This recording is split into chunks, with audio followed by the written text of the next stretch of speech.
Hello,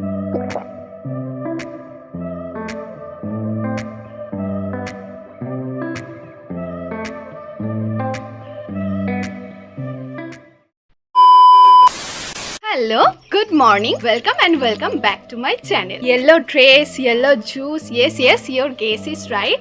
আজ হতে চলেছে 24 hours yellow food challenge. তো সকালটা শুরু করব আমি জুসের সাথে, কারণ কাল যখন আমি জুসটা কিনে এনেছিলাম একটু খেতে খেতে এটা পুরোটাই ফাঁকা হয়ে যাচ্ছিল। বেশিক্ষণ ওয়েট করলে পুরো বোতলটাই ফাঁকা হয়ে যাবে ভিডিও করার আগে। তো চলো আগে খাওয়া যাক। আর তারপর দেখতে পাচ্ছ yellow what a bright shiny day. তো তার মধ্যে আমি পরেছি এই ফুল স্লিভ জামাটা।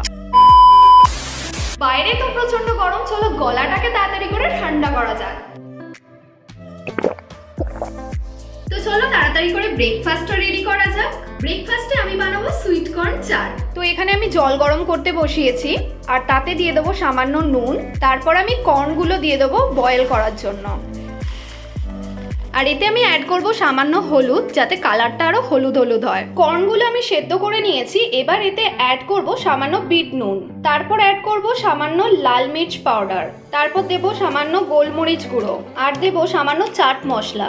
তারপর আমি এতে অ্যাড করব বাটার আর দেব লেবুর রস। তারপর ভালো করে ব্লেন্ড ভালো করে মাখিয়ে নেব। তো চলো ফটাফট ব্রেকফাস্টটা কমপ্লিট করে নেওয়া যাক।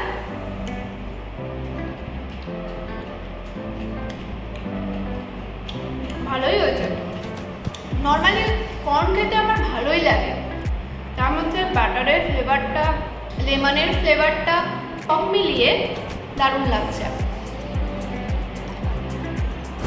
আমার কাছে না 24 আওয়ার্স চ্যালেঞ্জ করাটা বড় চ্যালেঞ্জ নয়, তার থেকেও বড় চ্যালেঞ্জ হলো উইদাউট নয়েজে একটা ব্লগ বানানো। কারণ আমার বাড়ির এখানে প্রাণী তো কথা বলে, প্রাণী থেকে শুরু করে নির্জীব বস্তুরাও কথা বলে। আমি যখনই কথা বলতে যাই, কখনো কাক ডাকে, কখনো কুকুর ডাকে, কখনো বাজার বিক্রেতা দাদারাও এসে কথা বলে, কখনো বলে হরেক মাল 6 টাকা, হরেক মাল 25 টাকা, হরেক মাল 35 টাকা। তবু ঠিক আছে, এগুলোকে তো আমি চুপ করাতে পারবো। এটার সাথে মাথার উপরে ঘুরতে থাকে বনমন করে গো করে হেলিকপ্টার, তাকে আমি কি করে চুপ করাবো? তো আমি জাস্ট এইমাত্র দেখতে পেলাম আমার বাড়িতে একটা পেঁপে রয়েছে, যেটা আমারই বাড়ির গাছে। তো আমি ভাবলাম ইয়েলো চ্যালেঞ্জ করছি, তো চলো এটাকেও ইনক্লুড করা যাক। এই যে, তো এটাকে আগে প্রথমে কেটে নেওয়া যাক। চলো। তো এই যে আমার পেঁপে, ওপর দিয়ে জাস্ট একটু দিয়েছি বিট লবণ আর গোলমরিচ গুঁড়ো।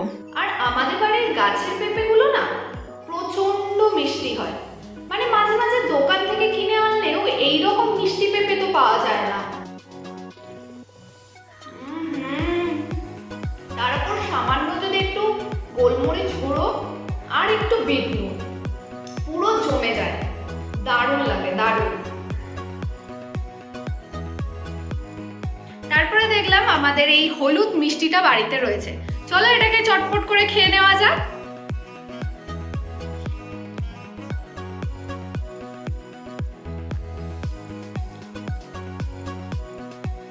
এখন আমি খাবো পেস্ট্রি। তো আমার কাছে দুটো পেস্ট্রি রয়েছে, একটা হচ্ছে ম্যাঙ্গো আর একটা হচ্ছে বাটারস্কচ। তো কোনটা খাবো? প্রথমে ম্যাঙ্গোটাই ট্রাই করা যাক।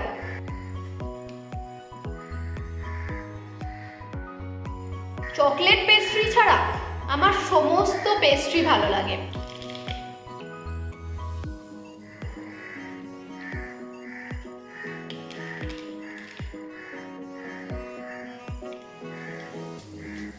তো এখানে আমি স্নান করে রেডি চিংড়ি মাছের পোলাও বানানোর জন্য। এদিকে আমার চিংড়ি মাছও রেডি আর চালটাও রেডি। তো কড়াই গরম করে আমি প্রথমে তেল দিয়ে দেবো, তারপর আমি এখানে চিংড়ি মাছগুলো দিয়ে দেবো।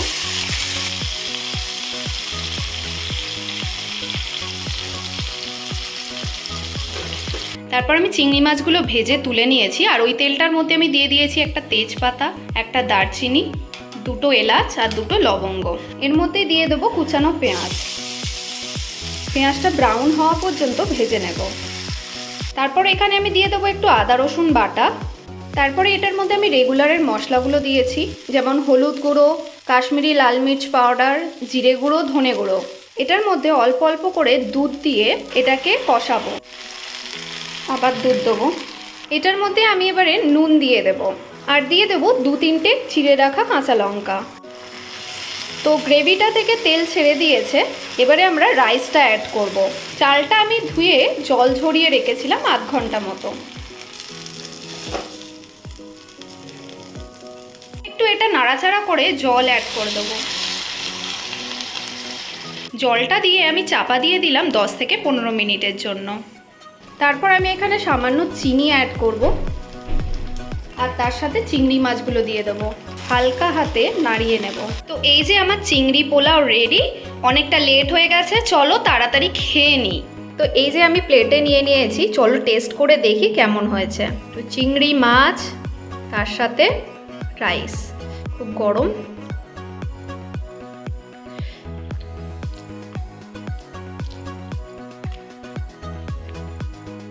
দারুণ হয়েছে খেতে। তো লাঞ্চ আমার কমপ্লিট। এবারে আমি একটু বাইরে বেরোবো, তোমাদের সাথে আমার আবার দেখা হবে ডিনারে। তো বাইরে যাওয়ার আগে আমি এই ড্রেসটা চেঞ্জ করব, কারণ আমার এত সাহস নেই এই গরমে ফুল স্লিভ জামা পরে বাইরে বেরোতে। তো চলো দেখা হচ্ছে ডিনারে। যদিও আমি বলেছিলাম তোমাদের সাথে ডিনারে দেখা হবে, কিন্তু তার আগেই আমি একবার চলে এলাম ভালো আর সুন্দর স্মৃতিটা ফ্রেমে ধরে রাখার জন্য। গিয়েছিলাম একটু কাজে সল্টলেকে। ওখানেই দেখা হয় আমার এক ফ্রেন্ড কাম কলিগ কাম এক বোনের সাথে। আসলে ফ্যামিলি ছাড়া যে মানুষ তোমার খুশিতে খুশি হবে আর তোমার আনন্দে মন থেকে আনন্দ পাবে, এমন মানুষকে তো সবসময় কাছেই রাখা উচিত। সুদীপ্তি আসার সময় আমার জন্য একটা গিফটও নিয়ে আসে, যেটা আমার খুব পছন্দ হয়েছে। তারপর আমি একটা ম্যাঙ্গো আইসক্রিম খেয়ে ওখান থেকে চলে এলাম। বাড়ি ফিরতে দেরি হয়ে যাচ্ছিল বলে শিয়ালদা স্টেশনের ওয়াও মোমো থেকে ডিনার করব বলে ঠিক করলাম, যেখানে আমি অর্ডার করেছি একটা চিকেন ডিলাইট মোমো। চলো আমি ততক্ষণ খেয়ে নিই, আর তোমরা ভিডিওটা লাইক করো আর সাবস্ক্রাইবও করো আমার নতুন একটা ভ্লগ দেখার জন্য। বাই।